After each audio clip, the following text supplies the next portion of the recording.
Okay, so dear Dharma practitioners, be comfortable yourself and relax your body and keep your back straight, neck head straight in one line and your right palm on your left. So gently close your eyes and bring your attention to this bell sound. And while you're focusing to the sound, mentally relax your body, relax your mind and relax your breathing with your thoughts. So do nothing extra. Just follow the sound, please.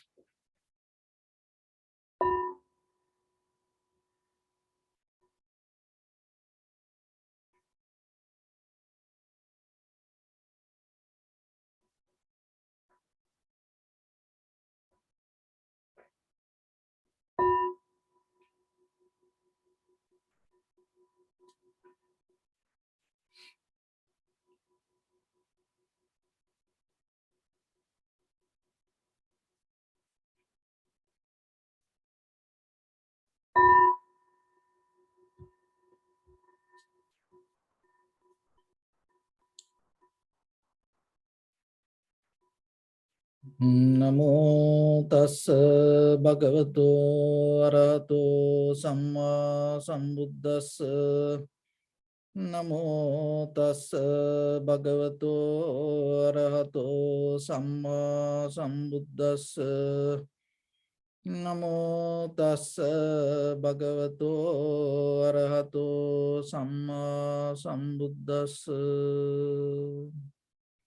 Homage to the Blessed One, the Exalted One, the fully enlightened One.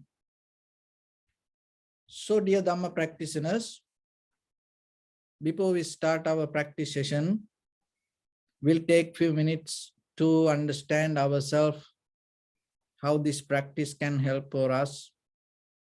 And at the same time, we have to remember that this very human life, we mostly take it a kind of like in a wrong way. And that's why we need this kind of practice. And that's why we have to be more clear within ourselves. And suppose when it comes to meditation, maybe everybody can't practice like this, but different ways they can somehow keep connected to some kind of spiritual practice. So that is very necessary. When it comes to our human life, so far in this human history to today, we are kind of like very successful people. When we look at our humanity, when we look our history, we can see that gradually we have some kind of success, and even within last 20 years, it became more and more powerful. But the thing is, in a certain way, even though materially with the machines, technology, with this algorithm, we became more advanced and successful, we fail to get that success and to ourselves and develop our life. We just we use that all the success to maintain our life. So then you have to remember, out of that, whatever you gain in this life, don't get into that maintain. Because by the time you're going to lose this all, so then it is better use this all and you become better. Use this all, everything to transform yourself.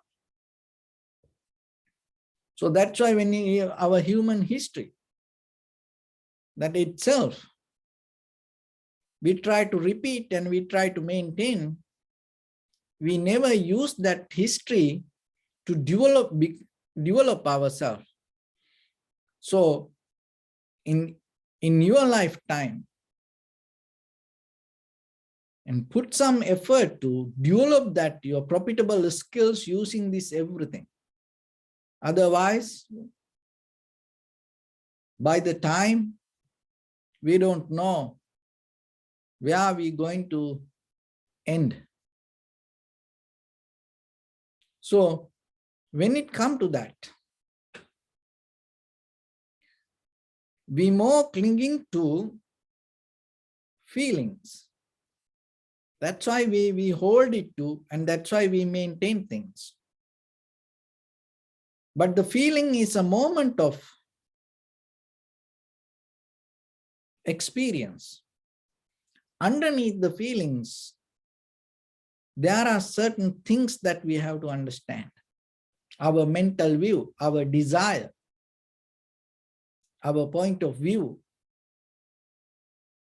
Bring that idea about the feelings. And once it comes to the feelings, in the top of the feelings, not the bottom, on the top of the feelings, there is something we experience everyday life. So that is what we call mood. We have two kinds of moods, good moods and bad moods, happy moods, sad moods, positive moods, negative moods. So the moods are kind of like very surface level of expression. And but it related to the feelings, and beyond the feeling is related to your vision or the mental view, and it related to your intention, and it related to your desire, and it related to your sanskara or the mental formations. So on the surface level, the moods are kind of like, just imagine when you look at the ocean, if it is a very rough day, how the ocean look like. But that is not the ocean. It is that moment, even though you see that way, you can't take it as the ocean. So how about very sunny day? No, but you can't take it as the very nature of the sky. So how about this Santana wind? So you can't take it as the everyday nature. But sometimes it happens. But it happens, but it has a certain kind of patterns. And it has a certain kind of link, relationship to something. So recognizing moods important. And at the same time, once you recognize that it is a negative mood, and right away you should get it out. And if it is a positive mood, you have to strengthen it, develop it, hold it, and maintain it. For in day-to-day life, it is very necessary. So that is not kind of like a fake, even that it says, if you can fake, you can make. So the moods kind of like, just the very reason is this, the people around you react according to your moods. So that's the thing. It doesn't matter who you are, but people react to your moods. So then you have to develop a certain kind of a level to maintain some kind of very clear positive moods which related to your clarity. So how you can get the connection for that? So that as example, you know, getting mad, angry, disappointed doesn't work for you and doesn't work for other people. So then once you know that, knowingly it, if you have the angry mood, it doesn't work. So then knowingly that if it is possible, if it is possible for you to hold it to a very positive way of mood, rather than going towards negative way, so then it will help you to have a kind of like a pleasant, calm, relaxed, comfortable moment. and that effect for the environment around you. But you take it as a very conscious decision.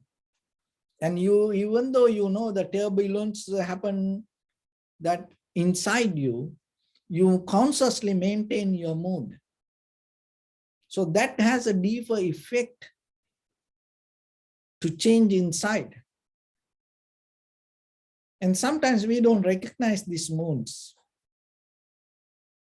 So then always remember in day-to-day life that it is a kind of like a quality and mental ability yourself, if you can handle it like that way. And at the same time, when it gives the understanding to your inner behavior, that is the most important part. So why? Because once you recognize the thoughts, that recognition gives the connection to harmony with it. So there is no kind of like a rejection, or there is nothing that you should take out of your life. Like, only thing you have to understand the behavior. So that understanding builds up the clarity. Because that whatever the good and bad thoughts, right and wrong thoughts, this all within us. There's nothing that you take out something. So only thing is you recognize the pattern and recognize how things come to be as they are. And then you manage it inside you. And once you manage it like that, what happens?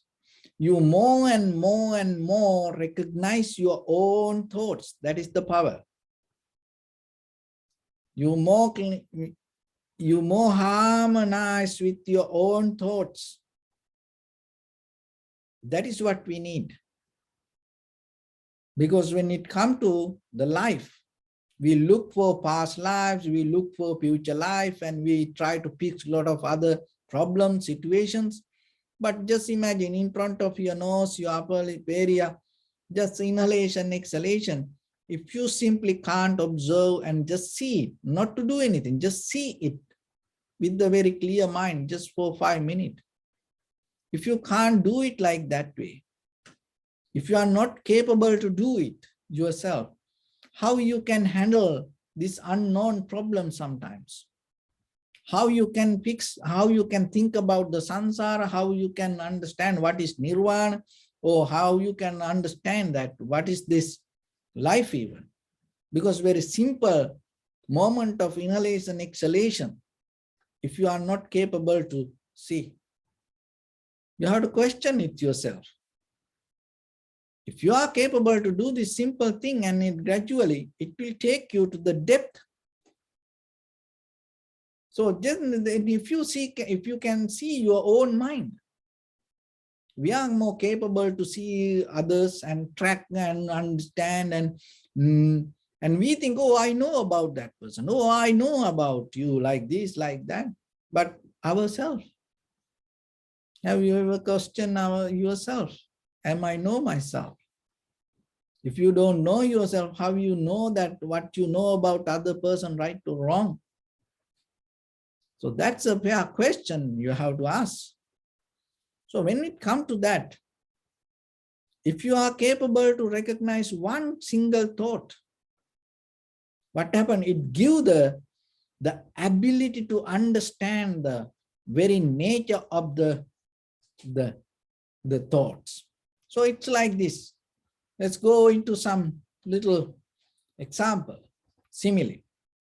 So you take a drop of water from the ocean, and that drop of water has the same properties like this entire ocean, sodium chloride. But if you recognize this, that recognition gives understanding regarding the entire ocean, because it carries the same property. It's not separable. But you're not going to examine the whole ocean. You just get a one drop of water. And a spark of this electricity. And it has the same that electric property when it comes to the thunderbolt. But you can't catch it. You can't go and observe the thunderbolt like that, but spark of this little electricity. And if you are capable to understand that, it gives the understanding regarding that, the higher level of power. So same with the thoughts. And before we go to the thoughts, let's come to the breathing. That moment of inhalation, exhalation, and the give the recognition and understanding about the nature, the behavior. And once you recognize that, it gives the link access to more higher wisdom. And when it comes to your thoughts, once you're capable to recognize your own mind or your own thoughts, it gives access to this universal thought, universal mind, universal behavior, higher consciousness, your awareness. So only thing is, rather than adding something or try to take things out, just observe and recognize it. Because deeply we all go through some kind of pain. We don't see it. And if we have it, we have the pain. If we don't have, we have the pain. So that comes as a result of wrong understanding. That is deeply inherent with our thoughts. So then from the outside world, you can't take anything away. From inside you, you can't take anything away. Only thing you have to understand and purify yourself. And then once you become very clear with your own mind, your own view, your regarding that your own understanding, what happens? Your point of view going to change. That is what important. Because otherwise, see, just imagine.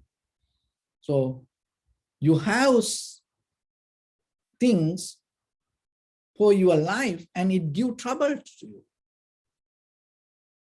When you become rich, it makes you more difficult. And at the same time, if you become poor, that also makes you difficult. And when you have so much money, people think you are bad. You know, you do something else. And when you don't have money, when you become homeless, and then the people think you are bad. And you yourself also become disappointed. When you don't have any money, when you become homeless, you become unhappy. When you become so rich, then also you become unhappy. No? So then it is not something having or not having. It is the way that we handle it. That is the mechanism. But when we don't see that, the deeper inherent ourselves from the history, from long journey, we accumulated the pain, the fear, unsatisfaction. So the pain, it's deeper, it's a mentally. So this is the thing.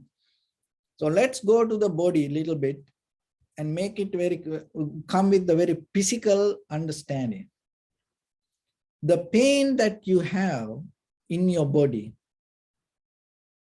try to understand it physically, materially, and then you can apply it to your mind, because otherwise you can't get it sometimes.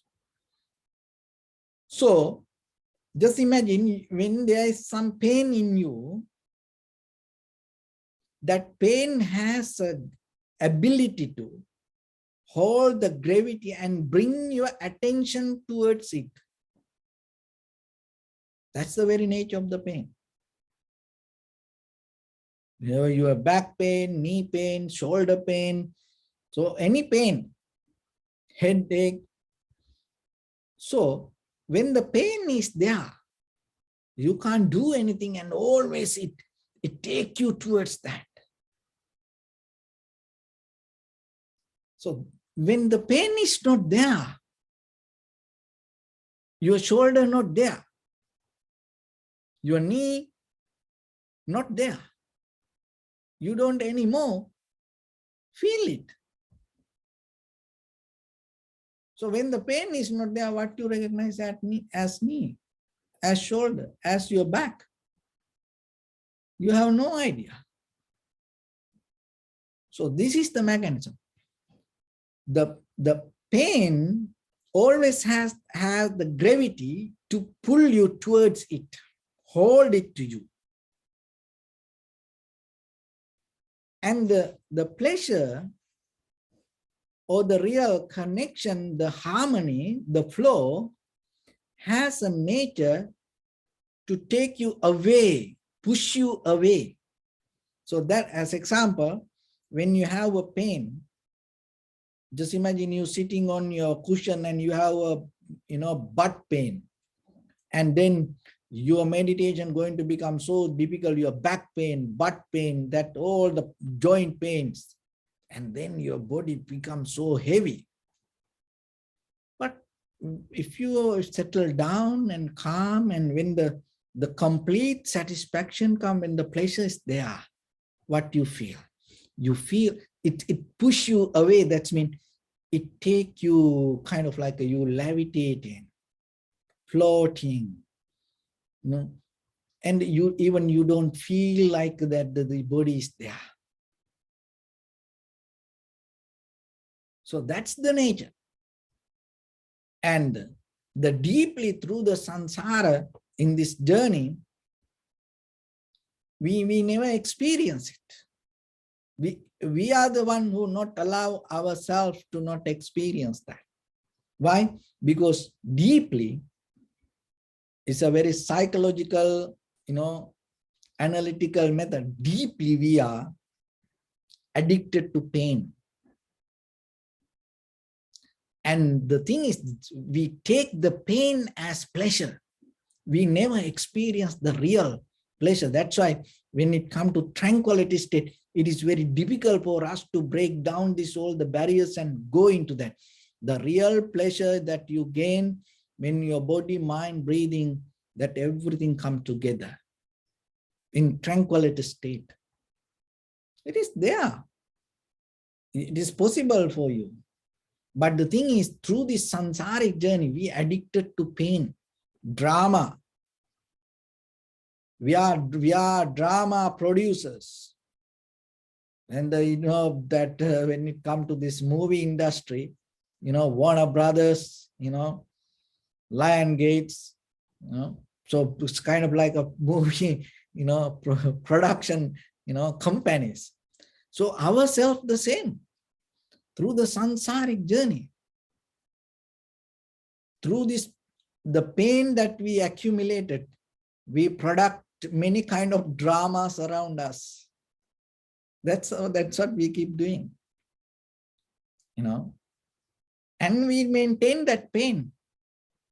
We never experience the real, pleasure, the comfort. We get it through what we know as a comfort. We know when we get through it a cushion, through it a couch, through it a bed, that's how through a pillow, that's how we know the comfort. We never had a self-sufficient and sustainable comfort inside us. When we alone ourselves, we so feel uncomfortable. We always into something.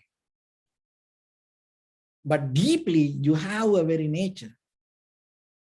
You can get that. But we are inherent with the pain. That's why we ground to, because that pain has the gravity and to pull and keep it with that. And when you observe the sensation or the pain, and in a certain way, what happened, you go into that and then release that gravity. And another way that you can access to that, observing, contemplating the pain, And when you observe and little by little, you release that gravity and the magnet power, and then anymore, it can't pull you. That is another avenue. But here you have to remember. So now mentally, what happens once you tune to this tranquility state and you deeply start to recognize, settle down, and that will release you, that push you away rather than holding into things. And that is one way of that you experience the freedom.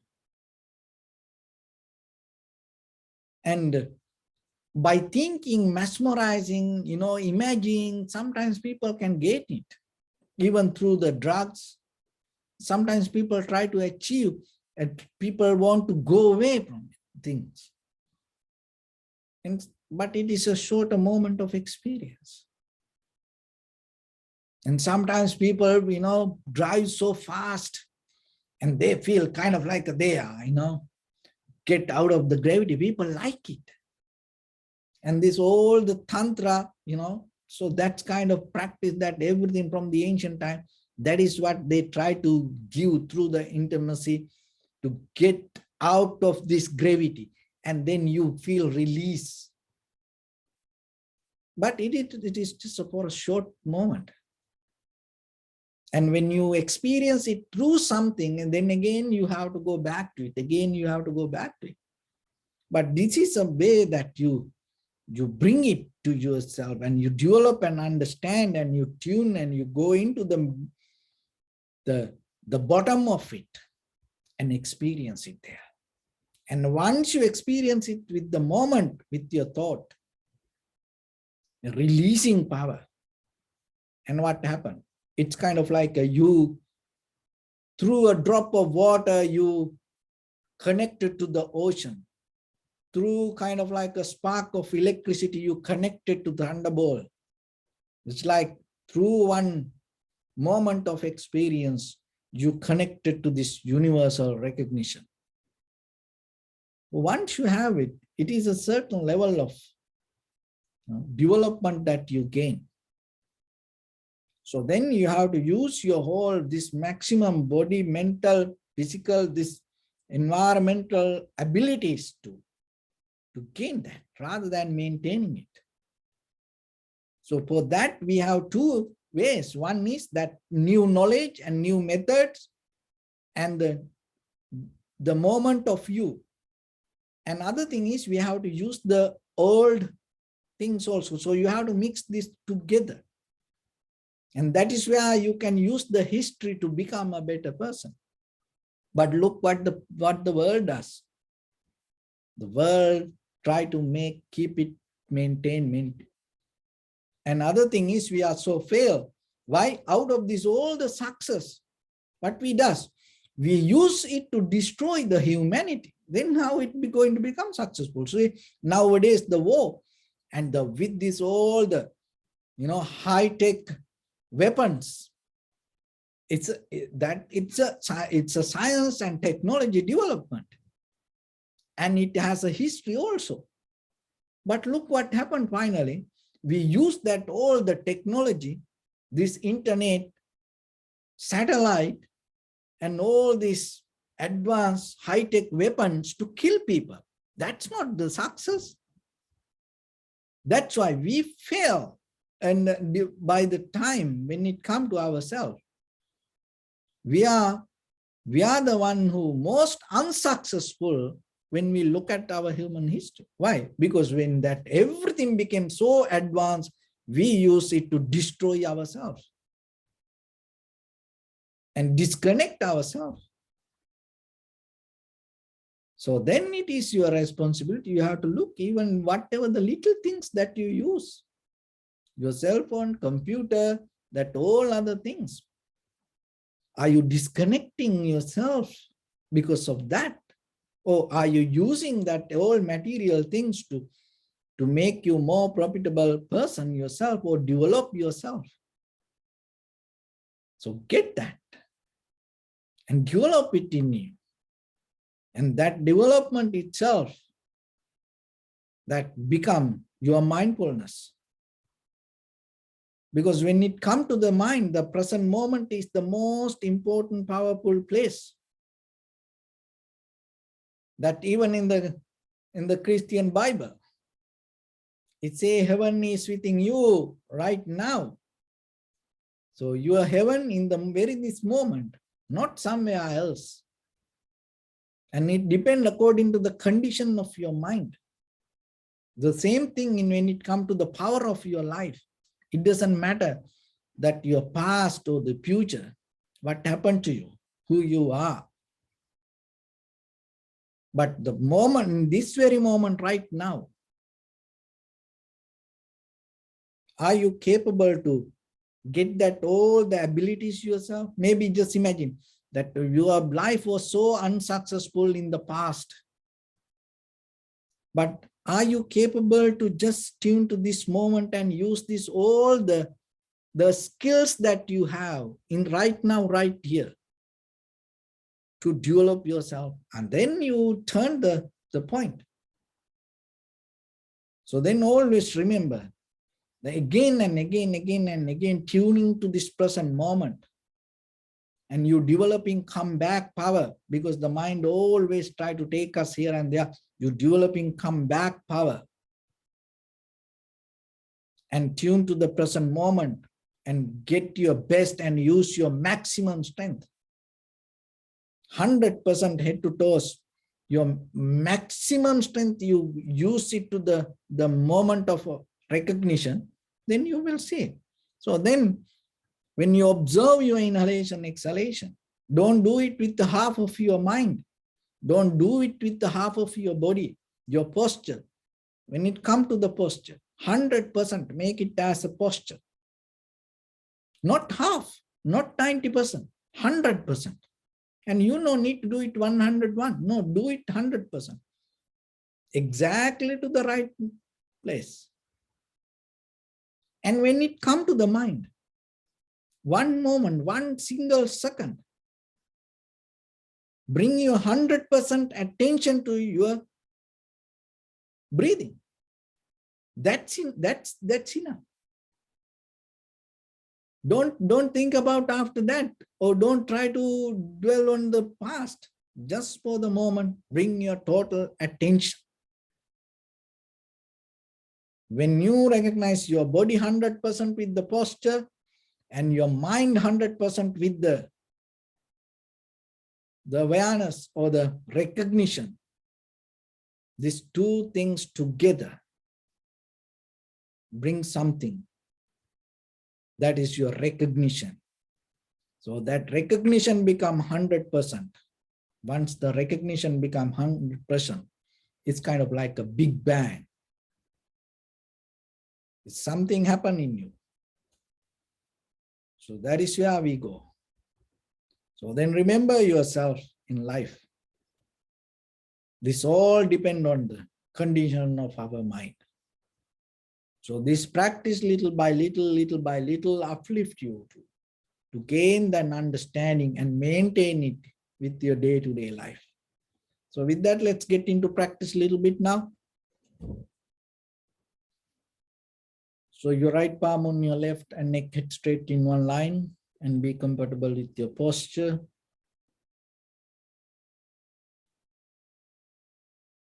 So scan head to toes 3 times yourself and say Sopativa, oh may I be well and happy.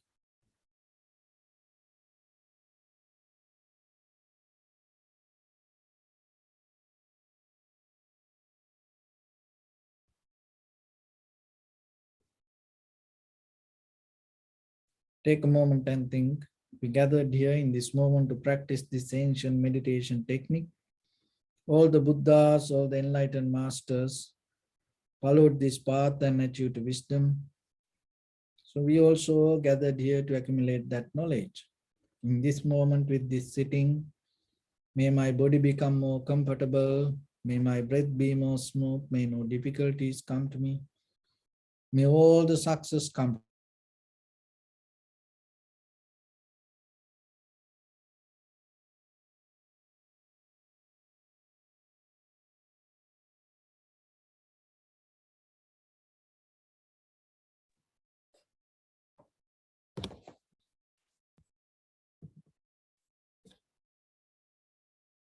So in the beginning, deeply and gently, breathe in, breathe out 3 times and find the sensation, please.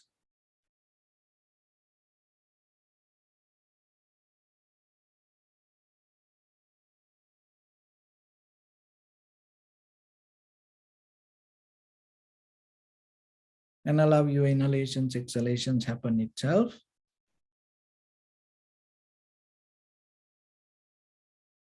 And when it happens through the sensation, recognize it. Do nothing extra.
Bring your attention to your body, please.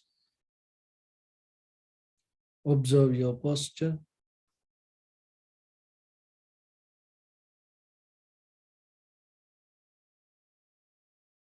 We cultivate loving kindness and compassion in our heart and radiate it as a light through entire your compound, village, city, state, country, world, around this universe.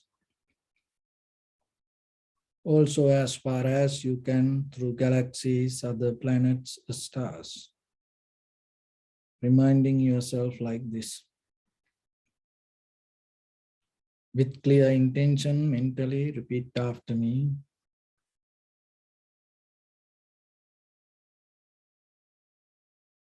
May all living beings in this universe be well and happy.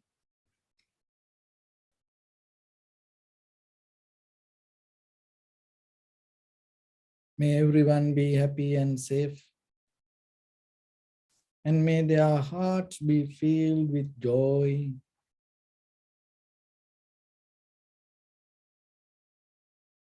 May all living beings live in security and in peace.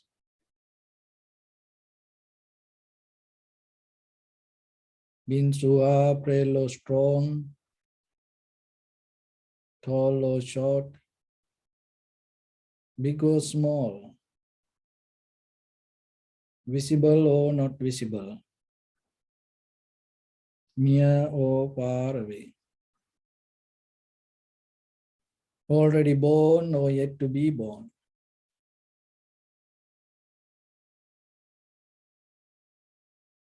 May all of them dwell in perfect tranquility.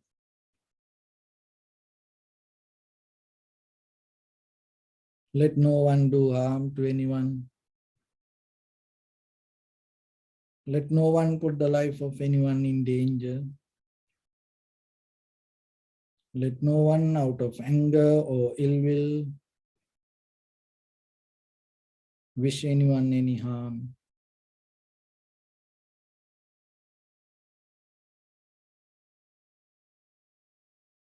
Expand the loving kindness and compassion beginning from your heart. Forward.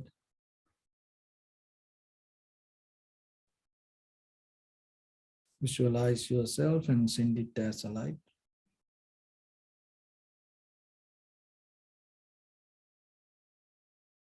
To your backside.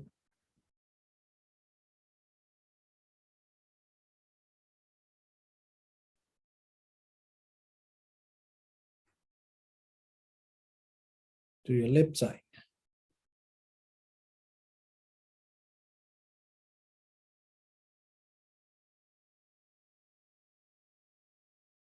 And to your right side.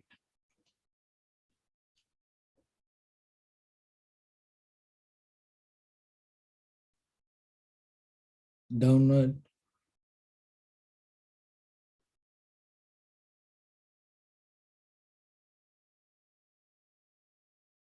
And upward.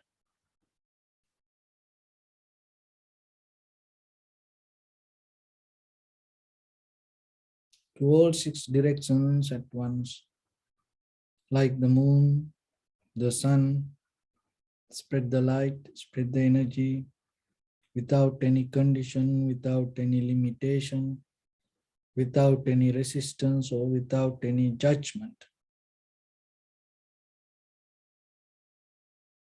Let your heart to shine with the loving kindness and compassion from the bottom of it with the maximum effort to the highest. Wishing yourself, may all living beings in this universe be well and happy.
Say sadhu, sadhu, sadhu. So first of all, we offer this practice to the great qualities of the Buddha, Dharma, and the Sangha. And also by the power of this meritorious deed, may all of us attain to the supreme bliss of Nibbana. May all your guardian angels and deities will receive these merits and increase their longevity and protect all of you from any kind of planetary influences or any ill effects. Tavata chammi sampadam punya sampadam sabbe deva numodantu sabba sampatti siddhya sabbe bhuta numodantu sabba sampatti siddhya sabbe satta numodantu sabba sampatti siddhya